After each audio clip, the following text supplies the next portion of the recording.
Hello gamers, welcome to Tabletalk. Today we're talking about silver and gold.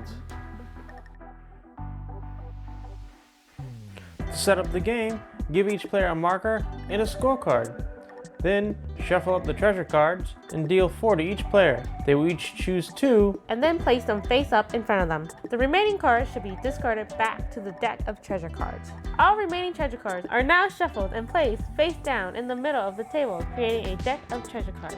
Next, the top 4 cards will be drawn and flipped face up next to the deck, and the 8 expedition cards will be shuffled and put next to the deck as well. Finally, select a first player and give them the round card. Playing the game. Step 1. Reveal an expedition card. All the revealed expedition cards are stacked on top of each other during a round. You are not allowed to look in the deck to see which expedition cards have already been revealed. Step 2. Crossing off boxes.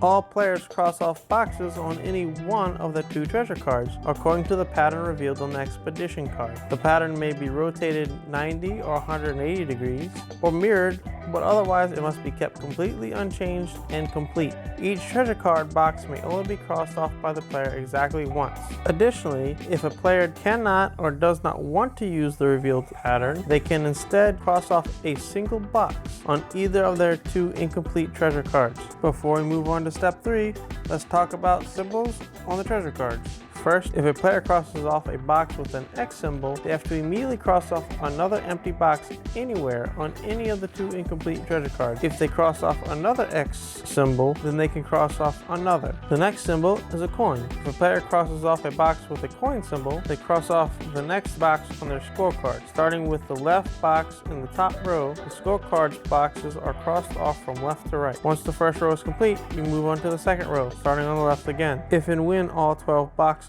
are crossed off, the player will no longer be able to earn any more coins. The last symbol is a palm tree. If a player crosses off a box with a palm tree symbol, they immediately get points for this. They receive 1 point for the cross-off palm tree and 1 point for each palm tree that can be seen on any of the 4 displayed treasure cards at that time. If a player crosses off 2 palm trees in a single turn, the palm tree should be recorded as 2 separate palm tree scores, recorded on 2 separate boxes.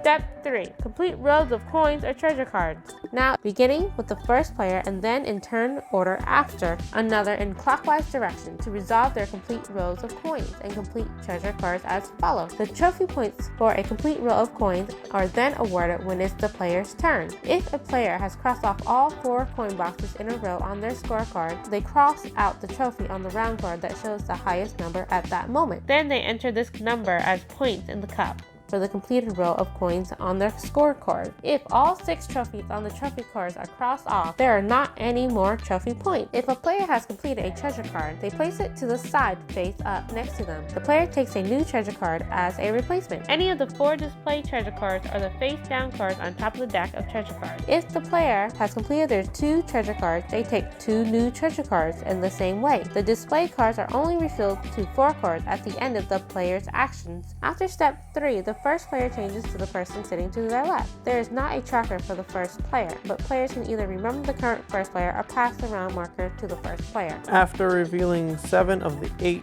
expedition cards, the corresponding box on the round card is crossed out. Then, all 8 expedition cards are shuffled and put face down again as a deck to draw from to start a new round. After 4 rounds, the game is over. Any treasure cards not completed do not earn any points and are put to the side.